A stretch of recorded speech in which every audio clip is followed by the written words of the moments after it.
नमस्कार, बहुत स्वागत है आपका। मैं हूं शिल्पी सेन। आप देख रहे हैं यूपी तक।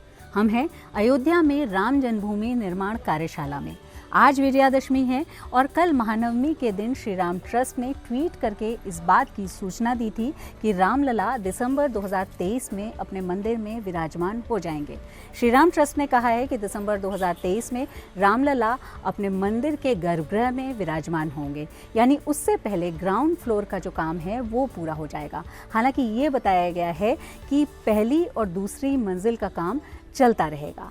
अगर हम मंदिर निर्माण की बात करें, ये जो पत्थर हैं ये तराश कर रखे गए हैं, ये मंदिर में लगेंगे और इसको तराशे जाने का काम बहुत पहले से कार्यशाला में चल रहा है। कार्यशाला में लोग इसके दर्शन करने के लिए भी आते हैं। लेकिन अगर हम मंदिर निर्माण की बात करें तो नींव की ढलाई का काम पूरा हो गया है और अब राफ्ट के फाउंडेशन का काम शुरू हुआ है जो चल रहा है। राफ्ट के फाउंडेशन का काम दिसंबर तक चलेगा। 5 फीट ऊपर तक इसको बनाया जाना है और उसके बाद दिसंबर में शुरू होगा बेस प्लिंथ बनाने का काम। बेस प्लिंथ 15 फीट ऊंचा होगा जिसमें मिर्ज़ापुर के पत्थर लगेंगे। राम मंदिर को लेकर के ऐसी इसकी डिज़ाइनिंग की गई है जो अलग अलग हिस्से हैं, अलग अलग जगह के पत्थरों से बनने हैं। बेस प्लिंथ 4 महीने तक बनेगा और अप्रैल 2022 में ये काम समाप्त होगा। उसके बाद मंदिर यानी मुख्य भवन मंदिर का काम शुरू होगा। प्रथम तल ग्राउंड फ्लोर का काम शुरू होगा और इसमें बंशी पहाड़पुर के पत्थर लगेंगे। जो इसकी डिज़ाइनिंग की गई है उसके हिसाब से इसकी खूबसूरती के साथ इसको मजबूती भी देनी है, इसलिए ग्रेनाइट का भी इस्तेमाल किया जाएगा जिससे नदी के बहाव या तेज़ पानी की धार से भी इस पर कोई फ़र्क न पड़े। अब अगर हम मंदिर निर्माण की बात करें तो इसको समय सीमा में जब से बांधा गया है, श्री राम ट्रस्ट ने इसको समय सीमा इसको लेकर के जब से तय की है, तब से जो तेज़ी आई है इस काम में भी।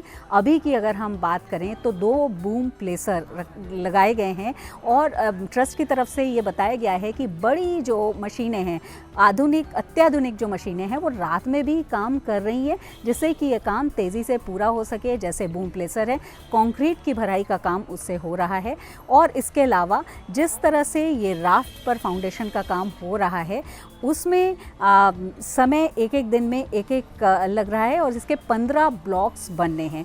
तकनीकी बातों को अगर हम छोड़ दें तो अयोध्या हमेशा बेहद ख़ास भारतीय जनता पार्टी के लिए रहा है और ये जो समय सीमा है दिसंबर 2023 की, ये भी ख़ास इसलिए है कि 2024 में लोकसभा के चुनाव होने हैं।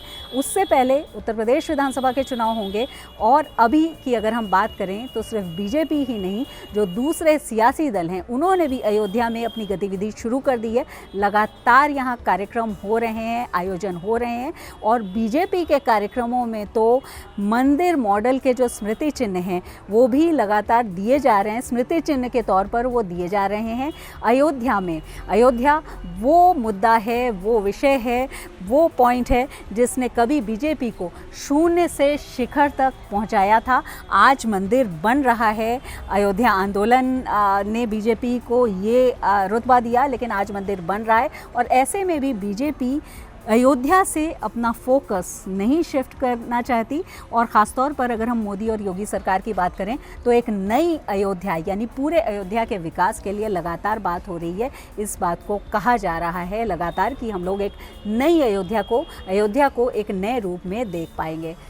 अब जब तक ये काम होता है उसको लेकर के तकनीकी रूप से विशेषज्ञ लगे हैं, लेकिन एक समय सीमा देने से राम को जो मान रहे हैं, राम को मानने वालों के लिए एक बड़ी बात सामने आई है। वो ये कि दिसंबर 2023 से रामलला के इसी मंदिर में जिसका इंतज़ार सदियों से लोगों को था, वहाँ वो रामलला के दर्शन इसके गर्भगृह में कर पाएंगे। अभी के लिए इतना ही और बड़ी खबरों के लिए देखते रहिए यूपी तक। नमस्कार।